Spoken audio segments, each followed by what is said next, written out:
Leslie Wagner, and in this video I'm going to tell you a little bit about my story, how I came to make these videos, and how I chose the name Silver Lining Knitting.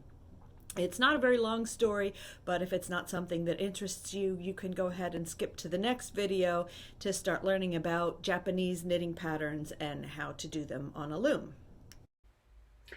I grew up watching my mom knitting. She always said her technique was unusual because she learned from her grandmother, who was left-handed, and she made beautiful sweaters for friends and family for years. And she's still making them. She taught me a little bit about knitting, but I never was able to develop much skill with needle knitting. Around 10 years ago, I tried loom knitting, and I found that more to my liking. I made a few small blankets and other projects, but eventually life kind of got in the way, and my looms were put away in a closet for a long time. Then in November 2018, I was diagnosed with Hodgkin's lymphoma. I decided to get my looms out so I would have something constructive to do during my treatments and when my energy was low. I started treatment just before my birthday, and my son got me the book 250 Japanese Knitting Stitches by Hitomi Shida.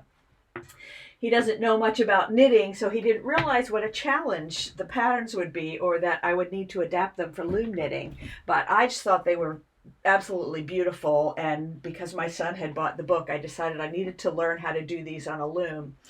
So I started researching how to do the more complicated stitches in loom knitting, and I found several videos using Kiss looms, and those seemed to be the best looms for what I wanted to do. So I ordered a Kiss loom and I started practicing.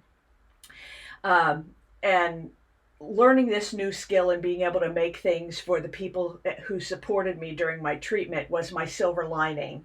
So that's how I came up with this name.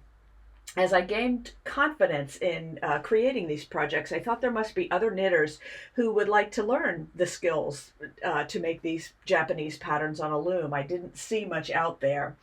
So most of the videos I saw showed examples of specific patterns and didn't explain sort of how the stitches worked together and how you could remember them and use them and adapt them to other patterns. So that's what I'm going to try to do in these videos.